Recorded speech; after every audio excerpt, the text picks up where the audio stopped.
नमस्कार. झेपमध्ये मी अश्विनी आपल्या सगळ्यांचं स्वागत करते.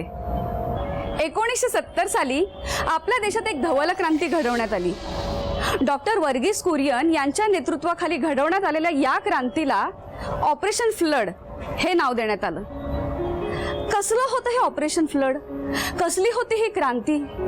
तर ही क्रांती किंवा हा फ्लड म्हणजे आपल्या देशात दुधाचा महापूर आणण्याची ही योजना होती. 1970 साली आपल्या देशात दुधाचा प्रचंड तुटवडा होता. पण या क्रांतीमुळे दशकभरात हळूहळू परिस्थिती सुधारत गेली आणि पुढच्या दशकात दुधाचा तुटवडा असणारा आपला देश अतिरिक्त दूध निर्मिती करण्यात यशस्वी झाला. मात्र दूध हे नाशवंत आहे. आपण दुधाच्या पिशव्या बघतो, टेट्रा पॅक्स बघतो, तसं दुधापासून बनवलेले तूप, पनीर, लोणी इत्यादी पदार्थ एक विशिष्ट प्रक्रिया करूनच मग पॅकिंग केलेलं जातं आणि त्याकरता अत्याधुनिक तंत्रज्ञानाने परिपूर्ण असे डेअरी प्रकल्प उभारावे लागतात. तर राष्ट्रीय आणि आंतरराष्ट्रीय स्तरावर असलेले असे अद्ययावत डेअरी प्रकल्प तसेच खाद्य, फळभाज्या आणि पेय इत्यादी इंडस्ट्रीज करता संपूर्ण प्रोसेस आणि ऑटोमेशन करण्याच्या या क्षेत्रातील एक अग्रगण्य नाव म्हणजे निओलॉजिक इंजिनिअरिंग प्रायव्हेट लिमिटेडचे संस्थापक आणि संचालक माननीय श्री रवींद्र महाजन.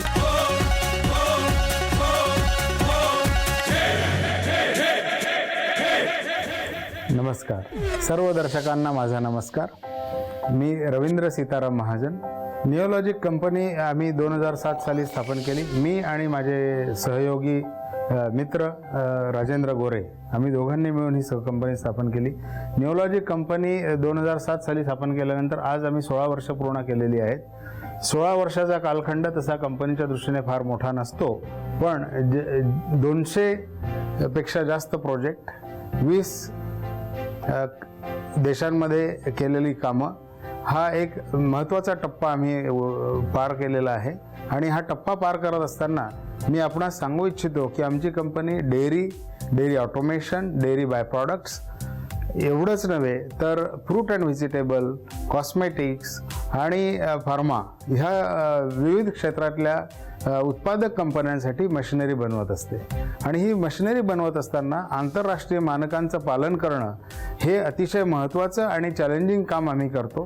की निओलॉजिकची ही जी वेगवेगळी उपकरणं असतात, ही उपकरणं ही आम्ही अगदी डेअरीचं उदाहरण घ्यायचं म्हटलं तर 20,000 लिटर दिवसाला ह्या कपॅसिटीपासून ते 12 लाख लिटर दिवसाला दूध प्रोसेस होईल ह्या टाईपचे प्रकल्प आम्ही केलेले आहेत.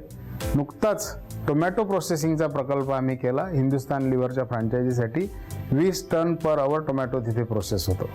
आमच्या क्लायंट बेसमध्ये लॉरियल, ब्रिटानिया, नेस्ले, पेप्सिको आणि बरेच मल्टीनॅशनल ब्रँड आहेत. पेप्सिकोच्या फ्रँचायझी युनिटसाठी तर आम्ही 10 पेक्षा जास्त देशांमध्ये काम केलेलं आहे. हे महत्त्वाचं आहे की डेअरी 365 दिवस सुरू राहिली पाहिजे, म्हणून आमची सर्व्हिस आणि आमचं सर्व्हिस नेटवर्क आणि आमच्या सर्व्हिसच्या टीमची कार्यक्षमता ही अतिशय महत्त्वाची आहे. ही सांभाळणं ही खरं तर तारेवरची कसरत आहे, पण याच्यात मला माझ्या कर्मचाऱ्यांचा खूप चांगला सहभाग आहे. मित्र कसा असावा याचं उत्तम उदाहरण म्हणजे रवींद्र महाजन. त्याच्या चांगुलपणाबद्दल जेवढं बोलावं तर कमीच आहे. फॅमिली ओरिएंटेड पर्सन हा त्याचा एक उत्तम गुण आहे. त्याच्यानंतर त्याचा एक महत्त्वाचा गुण सांगायचं म्हणजे खूप चौकस बुद्धीचा. कुठलीही गोष्ट त्याच्या तळापर्यंत, त्याच्या मुळापर्यंत जाईपर्यंत तो माणूस कधीही थांबणार नाही, असा त्याचा स्वभाव. दुसरं अजून खूप चांगलं गोष्ट त्याची म्हणजे त्याची वाचनाची आवड. दुसरं हेल्थ कॉन्शियस. एवढा चांगल्या पद्धतीचा जे त्याचं रुटीन आहे, टाईमच्या बाबतीची पंक्च्युअलिटी असेल किंवा रिलेशनशिप बिल्डिंग असेल, कसे संबंध मेंटेन करायचे, वाढवायचे, हे त्याच्याकडून शिकण्यासारखं खूप आहे. लोकांना कसं उत्साही ठेवणं आणि आनंदी ठेवणं, मोटिवेट करणं हे त्याच्याकडून शिकून घेण्यासारखं आहे. आपण ही जी एस्टॅब्लिशमेंट बघताय ही आम्ही गेल्या वर्षी इथे शिफ्ट केली. ह्या सगळ्या व्यवस्थेचा आणि एस्टॅब्लिशमेंटचा मुख्य भाग हे आमचे सहयोगी शरद गोरे आहेत. त्यांनी जेव्हा इथे शिफ्ट केलं तेव्हा आम्ही ह्याचा जो विस्तार हा जवळजवळ 4 पटीने केलेला आहे. आणि आपण मागे जी बघताय ती इक्विपमेंट फक्त डेअरीसाठीच नव्हे तर ज्यूससाठी, कॉस्मेटिक्ससाठी आणि इतरही फ्रूट अँड व्हेजिटेबलच्या बऱ्याचशा प्रोजेक्टसाठी आम्ही तयार करतोय. जिथे जगभर इक्विपमेंट जातात तिथे त्याच्या उभारणीसाठी सुद्धा आमचा कुशल कर्मचारी पुण्याहून जात असतो. तर आपण हा जो एक महत्त्वाचा इक्विपमेंट बघताय हा आहे स्टरलायझर. हा ज्यूस स्टरलाइज करण्यासाठी वापरला जातो. ताशी 18,500 लिटर ज्यूस स्टरलायझेशनची याची कॅपॅसिटी आहे. आणि अशा प्रकारे 15 ते 20 युनिट दरवर्षी आम्ही तयार करतो. आमचा क्लिनिंग इन प्लेस हा जो CIPचा सिस्टम आहे हा सिस्टम तर अतिशय वेल नोन आहे इंडस्ट्रीमध्ये आणि काही कस्टमर CIP सिस्टमसाठीच निओलॉजिकला ओळखतात. निओलॉजिकल इंजिनिअरिंग प्रायव्हेट लिमिटेडचा संपूर्ण कारभार ह्या इमारतीतून चालतो.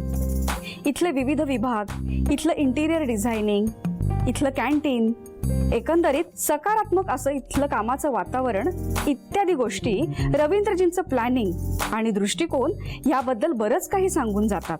अतिशय सर्वसामान्य कुटुंबात जन्म ते एक सफल उद्योजक होण्यापर्यंत घेतलेली ही झेप आणि हा प्रवास तसा बऱ्याच वळणांचा आणि चढ उतारांचा होता.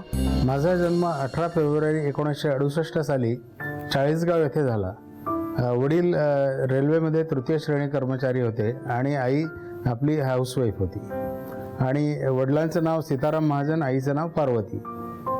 पार्वती महाजन जरी शिकलेल्या नव्हत्या आमच्या आई, तरी त्यांनी कायम आम्हाला आणि आमच्या बहिणींना शिक्षणात प्रोत्साहनच दिलं.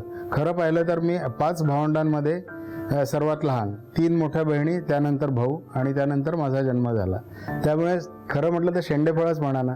त्या काळातल्या 3य श्रेणी कर्मचाऱ्याच्या कुटुंबाप्रमाणेच आमची सांपत्तिक स्थिती होती.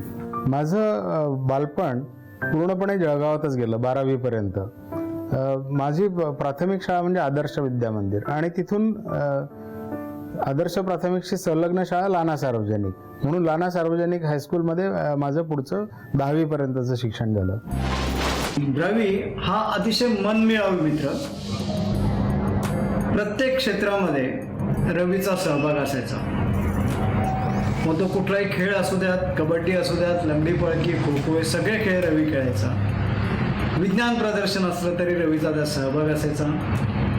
वर्गामध्ये पहिल्या 5मध्ये रवीचा नंबर असायचा. अभ्यासात पण रवी अत्यंत हुशार, मनमिळावू अशा स्वभावाचा रवी आज एक महाराष्ट्रातच नव्हे तर भारतामध्ये आज रवीचं यशस्वी उद्योजक म्हणून मोठं नाव आहे. परदेशात सुद्धा रवीला अनेक लोक ओळखतात. प्रतिकूल परिस्थितीमधनं रवीने हे सगळं उभारलेलं आहे. परिस्थिती सामान्य असली की माणसाला धडपड करावीशीच वाटते आणि ती धडपड केली की आपल्याला काहीतरी कृतकृत्यतेचा भाव मिळतो. अर्थात ते करण्याचं माझं वय नव्हतं, पण एक झालं असं की आपण काहीतरी घरातल्या उत्पन्नाला हातभार लावावा म्हणून आमच्या भावंडांनी सगळ्यांनी असं ठरवलं की आपण एक दुधाची एजन्सी चालवायला घेऊया. आणि आमचे एक चुलत भाऊ दूध डेअरीमध्ये इंजिनियर असल्यामुळे ती आम्हाला सहज मिळाली सुद्धा. पण दरम्यान एजन्सी मिळाली आणि बहिणीचं लग्न झालं. त्यामुळे बऱ्यापैकी जबाबदारी माझ्यावर, कारण मीच लहान आणि माझं एक शाळेचं फिक्स रुटीन. त्याच्यामुळे मी आणि माझ्याबरोबर कोणीतरी बहीण किंवा भाऊ हे दुधाची एजन्सी चालवण्यासाठी येत असत. सकाळी 4:30ला उठणं, आलेला दुधाचे सगळा स्टॉक मोजणं आणि 4:30 ते 7 ते दूध विकून परत शाळेत पळत जाणं आणि परत येताना शाळेतनं आधीच्या दिवसाचा दुधाचा भरणा बँकेत करणं, अशी वेगवेगळी धावपळ आम्ही त्यावेळेस करत होतो. अर्थात त्याचं फार मजाही येत होती आणि त्यातून एक आनंदही मिळत होता की आपण काहीतरी वेगळं काम करतोय. 70 लिटर फक्त सेल होता आमच्या दुधाच्या सेंटरचा आणि आम्ही सोडली 3 वर्षानंतर, तेव्हा तो सेल आम्ही 300 लिटरपर्यंत नेलेला होता. आणि खरं सांगायचं म्हणजे मी एकमेव असा मेंबर होतो की जो हाफ पॅन्टमध्ये डेअरीच्या मोठ्या ऑफिसमध्ये मंथली सेल्स मीटिंगसाठी जात असे. सगळ्यांना त्याचं कौतुकही होतं आणि मला वाटतं की माझ्या व्यावसायिकतेची पाळंमुळं कदाचित तेव्हाच रोवली गेली असतील. तो आमच्या घरातला शेंडेफळ, सगळ्यात लहान भाऊ, मी सगळ्यात मोठी बहीण. तो लाडाचा होता पण लाडावलेला नव्हता. त्याला लहानपणापासून स्वप्न फार मोठी होती. त्याला तर अगदी पहिली दुसरीत वाटायचं. माझे वडील रेल्वेत होते, त्यामुळे दादा आपण एक आगगाडी घेऊ. म्हणजे त्या काळात त्या वयाच्या मुलांना वाटायचं की मला सायकल घ्या, मला अमुक एक खेळणं घ्या, पण त्याचं स्वप्न होतं की आपण आगगाडी घ्यायची. आणि वाचनाची तर त्याची प्रचंड आवड आणि आवाका म्हणता येईल. शब्द जणू त्याच्या पुढे पळतात नजरेच्या आवाक्यात. की लग्नाच्या वेळेस मुलगी पाहण्यापेक्षा त्यांच्या घरातली लायब्ररी त्याला फार आवडली होती, कारण तिच्या माहेरी 2-3 हजार पुस्तकं होती आणि ती आता आपल्याला मिळणार वाचायला. हाच त्याचा आनंद फार मोठा होता. त्यामुळे आम्ही त्याला त्यावरून चिडवायचो. त्याचा व्यावसायिक जर म्हटलं तर तो त्याच्या हुशारीवर आहे. त्याचा स्वभाव अत्यंत साधा, प्रामाणिक, आणि त्याच्या प्रामाणिकतेच्या जोरावरच त्याला एवढं यश मिळालं असं मी म्हणेन. कामाच्या व्यापातून रवी सामाजिक बांधिलकीही जोपासतो. विविध सामाजिक संस्थांना तो आर्थिक मदत करतो. मात्र याचा गवगवा तो कुठेही करत नाही. अगदी आम्हाला सुद्धा तो समजू देत नाही. रवी कामाच्या व्यवस्थापनात शिस्तप्रिय असला तरी त्याच्या कर्मचाऱ्यांमध्ये त्याच्याबद्दल आदरयुक्त प्रेम भावना आहे. एवढा मोठा व्यवसाय सांभाळायचा असेल तर निरोगी आरोग्य असायला पाहिजे, म्हणून तो दररोज न चुकता व्यायाम करतो. अगदी लहानपणापासून रवींद्र प्रत्येक गोष्टीत चिकित्सक व खूप जिद्दी होता. तुमच्या वडील रेल्वेत नोकरीला होते. एकदा तर त्याने पूर्ण ट्रेनच विकत घ्यायचा हट्ट केला होता. त्याच्या निओलॉजिक या कंपनीने देशी व परदेशी जे नाव कमावले आहे त्याबद्दल आम्हाला सगळ्यांना त्याचा खूप अभिमान आहे. रवींद्र हे आपल्या कामात अत्यंत मेहनती आहे. त्यांनी आपला व्यवसाय अतिशय कष्ट घेऊन आणि बुद्धीने छान नावारूपाला आणलेला आहे. राहुरीच्या महात्मा फुले कृषी विद्यापीठातून मी 89 साली BTech ॲग्रिकल्चर इंजिनिअरिंग ही डिग्री पास झालो. आणि 1990च्या काळामध्ये ज्यावेळेस राहुरी कृषी विद्यापीठ हे MPSC परीक्षेचं एक हब झालेलं होतं. संपूर्ण महाराष्ट्राच्या प्रशासकीय सेवेमध्ये 70 ते 75% मुलं आमचे कृषी विद्यापीठातही असायची. अशा काळामध्ये, अशा ट्रेंडमध्ये रवीनी एक वेगळा निश्चय केला. तो म्हणायचा मी कृषी अभियांत्रिकी शिक्षण घेतलं तर मला कृषी अभियांत्रिकीमध्येच करिअर करायचं. आणि त्याप्रमाणे आमचा संपूर्ण वर्गातले 70 ते 80% मुलं ही प्रशासकीय सेवेकडे वळालेली असतानाही त्याने एक वेगळा असा मार्ग निवडला. आणि त्यानंतर मला असं जाणवलं की आपण हायर एज्युकेशनसाठी गेलं पाहिजे, म्हणून मी IITची गेट एक्झाम दिली आणि सातत्याने आणि नियोजनपूर्वक अभ्यास केल्याचं मला फळ मिळालं. मी पूर्ण देशामध्ये 7व्या रँकिंगने ॲग्रिकल्चर इंजिनियर्समध्ये सिलेक्ट झालो आणि डेअरी अँड फूड इंजिनिअरिंगसाठी MTech करण्यासाठी मी IIT खरगपूर इथे ॲडमिशन घेतली. IITमध्ये खरगपूरला MTech करत असताना मला नॅशनल डेअरी डेव्हलपमेंट बोर्ड आनंद येथे इंटर्नशिप किंवा प्रोजेक्ट काम करण्याची संधी मिळाली. तेव्हा खरं तर त्या संधीवर आम्ही तुटून पडलो. का? कारण आम्हाला आमच्या प्रोजेक्टच्या व्यतिरिक्त खूप वेगवेगळ्या क्षेत्रांमध्ये खूप वेगवेगळे प्रॉडक्ट तयार करण्यासाठी उत्तेजन दिलं गेलं. इयत्ता 8वी पासूनच कौटुंबिक दूध विक्री व्यवसायात रवींद्रजींनी स्वतः सगळी कामं केल्यामुळे या व्यवसायामध्ये त्यांचा कल किंवा त्यांचा आत्मविश्वास निर्माण होणं साहजिक होतं. पण असं असलं तरीही सर्वसामान्य आर्थिक परिस्थिती असलेल्या कुटुंबातून आलेल्या तरुणाने असं एकदम उद्योगात उतरणं व्यावहारिकदृष्ट्या तितकं सोपं नव्हतं. आणि तसंही IITची मास्टर्स डिग्री रवींद्रजींच्या पदरी असल्यामुळे त्या काळी त्यांची ही जमेची बाजू होती. आणि नॅशनल डेअरी डेव्हलपमेंट बोर्ड सारख्या राष्ट्रीय पातळीवरील संस्थांचे अशा पदवीधरांवर लक्ष असायचेच. MTech झाल्यानंतर मला खरं तर अमूलमध्ये नोकरी करण्याची संधी मिळाली, पण त्यात रुटीनचं काम असल्यामुळे आणि मला टेक्निकल कामाचं दररोज चॅलेंज हवं होतं, म्हणून मी ती नोकरी न स्वीकारता परत नोकरीच्या शोधात लागलो. आणि मला सनसिप ह्या विम्कोच्या फ्रूट प्रोसेसिंग प्लांटमध्ये हैदराबादला पहिल्यांदा जॉब मिळाला. आणि खूप वेगवेगळ्या घटना त्यानंतर घडल्या. याचं कारण असं की मला जॉब मिळाला, मी रुजू व्हायला गेलो आणि नेमका मला जिथे नोकरी दिलेली होती तो प्लांटच शटडाऊनमध्ये गेला. त्यामुळे मला हैदराबादला शिफ्ट केलं. हैदराबादला जॉब करत असताना दुर्दैवाने माझ्या आई आणि वडिलांचं दोघांचं 13 दिवसाच्या फरकाने अपघाती निधन झालं. सुरुवातीला आई वारली आणि त्यानंतर 13 दिवसांनी आईच्या दुःखात वडील हार्ट अटॅकने गेले. ह्या सगळ्या प्रकरणामुळे आणि प्रसंगामुळे मला नंतर माझ्या भावंडांनी पुण्यात नोकरीसाठी येण्याचा आग्रह धरला आणि माझ्याकडे इलेक्ट्रॉनिक इंजिनियर्समध्ये नोकरी करण्याची संधी चालून आली. आई वडिलांचं झालेलं अचानक निधन, तदनंतर रवींद्रजींनी पुण्यात येऊन पत्करलेली नोकरी, ह्या घटना बघता आपल्या लक्षात येतं की रवींद्रजींसाठी गोष्टी ऑलवेल नव्हत्या. इलेक्ट्रॉनिक मधून मग मी अल्फा लॉवलला गेलो. अल्फा लॉवल सारख्या बहुराष्ट्रीय कंपनीत काम करण्याची संधी मिळाली आणि नेमकं त्याच वेळेस भारतात प्रोसेस इंडस्ट्रीमध्ये ऑटोमेशनचं वारं आलं होतं आणि आम्ही अल्फा लॉवलच्या पहिल्या ऑटोमॅटेड डेअरी प्रोजेक्टवर काम केलं. दरम्यानच्या काळात 1996 साली माझं सुमित्रा पाटील हिच्याशी लग्न झालं. सुमित्राने MSc केमिस्ट्री आणि BEd केलेलं होतं. आमचं लग्न 1996ला ठरलं आणि ते म्हणजे ठरवलेलं होतं, असं लव्ह मॅरेज नाही आहे. आणि ते आमच्या सरांनी ठरवलं, म्हणजे यांचे पण बहिणीचे मिस्टर आणि माझे सर मित्र होते चांगले आणि त्याप्रमाणे मग 28 फेब्रुवारी 1996ला आमचं लग्न झालं. लग्नानंतर मी SNDT कॉलेज पुणे येथे MEd केलं आणि नंतर मग मुलं झाले आणि 5-6 वर्षांनी मला BEd कॉलेजला जॉब मिळाला. अल्फा लॉवलचं आमचा डेअरी डिव्हिजन हा टेट्रापॅककडे हस्तांतरित झाला, त्यामुळे आम्ही टेट्रापॅकचे एम्प्लॉई झालो. मला संधी मिळाली 2005मध्ये आंतरराष्ट्रीय प्रोजेक्ट्सवर काम करण्यासाठी आणि स्वीडनला ट्रेनिंगसाठी. तर ह्या संधीचा आम्ही पुरेपूर उपयोग घेतला आणि भारतातच नव्हे तर चीन, रशिया, मॅसेडोनिया ह्या देशांमध्ये प्रोजेक्ट पूर्ण करण्याची आणि वेगवेगळ्या देशातल्या टीमबरोबर काम करण्याची खूप चांगली संधी होती आणि त्या संधीमुळे आम्हाला भावी आयुष्यासाठी भरपूर अनुभवाची शिदोरी मिळाली. रवींद्रची ध्येय मात्र खूप उच्च होती. आमच्या शेजारी बांधकाम सुरू होतं. गॅलरीमध्ये बसून तो बांधकाम बघायचा आणि म्हणायचा की काका मी की नाही ढगांच्या पर्यंत घर बांधणार आहे.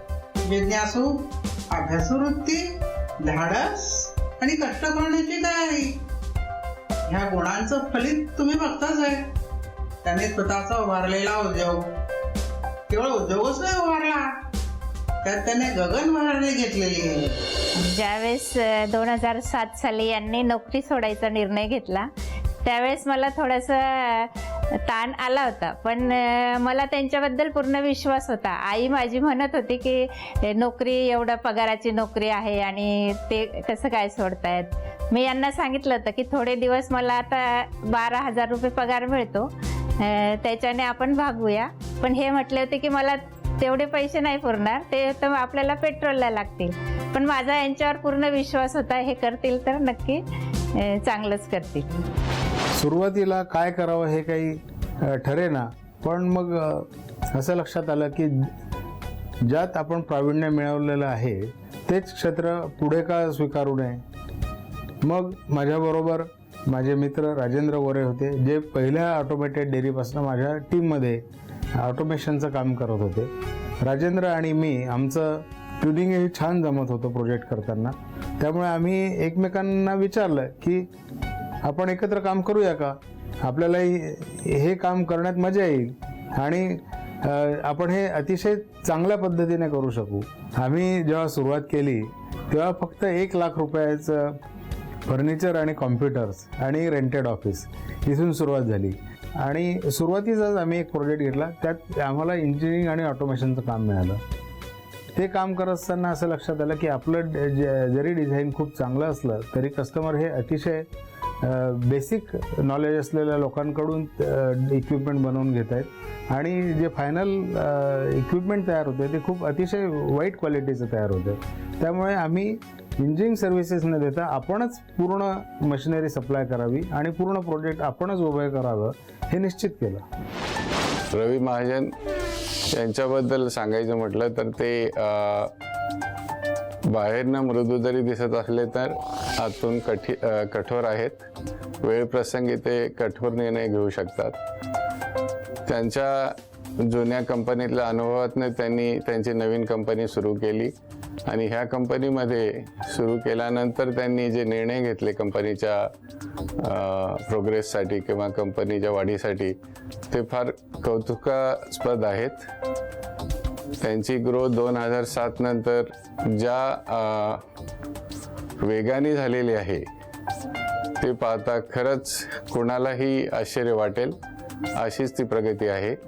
आबासाहेब थोरात यांनी आमच्यावर विश्वास दाखवला आणि पहिली ऑटोमेटेड CIP क्लिनिंग सिस्टीमची ऑर्डर आम्हाला दिली आणि त्यानंतर लगेचच आम्हाला पहिली एक्सपोर्ट ऑर्डर एक्झिक्यूट करण्याचा चान्स मिळाला. ही एक्सपोर्ट ऑर्डर आम्हाला एक वेगळा आत्मविश्वास देऊन गेली की आपण किती हायर स्केलला काम करू शकतो आणि आपल्याकडे जर फॅसिलिटी असतील आणि योग्य कर्मचारी असतील तर आपण दरवर्षी वेगवेगळे आव्हानं स्वीकारू शकतो. त्यानंतरचा पाथ जो मार्ग होता तो मार्ग सोपा नव्हता, पण तरी आम्हाला ठरवता आला की आपण 40%, 50%, कधी कधी तर 100%पेक्षाही जास्त आम्ही ग्रोथ केलेली आहे. आता आपल्याला ही जी आमची व्यावसायिक इमारत दिसते आहे निओलॉजिकची, याच्यासाठी आम्ही 2009 साली आवाक्यात नसताना सुद्धा खूप प्रयत्न करून ही जमीन घेतली. त्यानंतर 2012 साली आम्ही भूमिपूजन केलं आणि 2015 आणि 16 साली याचं कन्स्ट्रक्शन पूर्ण झालं आणि आम्ही 2016 साली ह्या इमारतीत शिफ्ट झालो. तेव्हापासून आमचं मुख्य कार्यालय निओलॉजिकचं इथेच आहे. निओलॉजिक सुरू करण्याचा निर्णय जेव्हा त्यांनी घेतलेला तेव्हा त्यांनी आणि राजेंद्र काकांनी रात्रंदिवस काम केलं.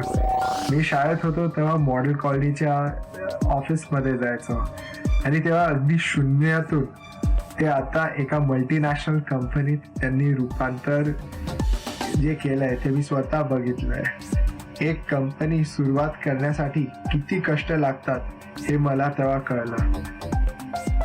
वेगवेगळ्या food manufacturing equipment, automation systems आणि सर्व्हिसेसमध्ये कशी सुधारणा होईल आणि त्यांच्या कस्टमरला पुरेपूर कसं फायदा घेता येईल हे निओलॉजिकचं ध्येय त्यांनी ठरवलं आहे. माझ्या वडिलांबद्दल काही सांगायचं म्हटलं तर ते माझ्यासाठी सर्वात मोठे आदर्श आहे.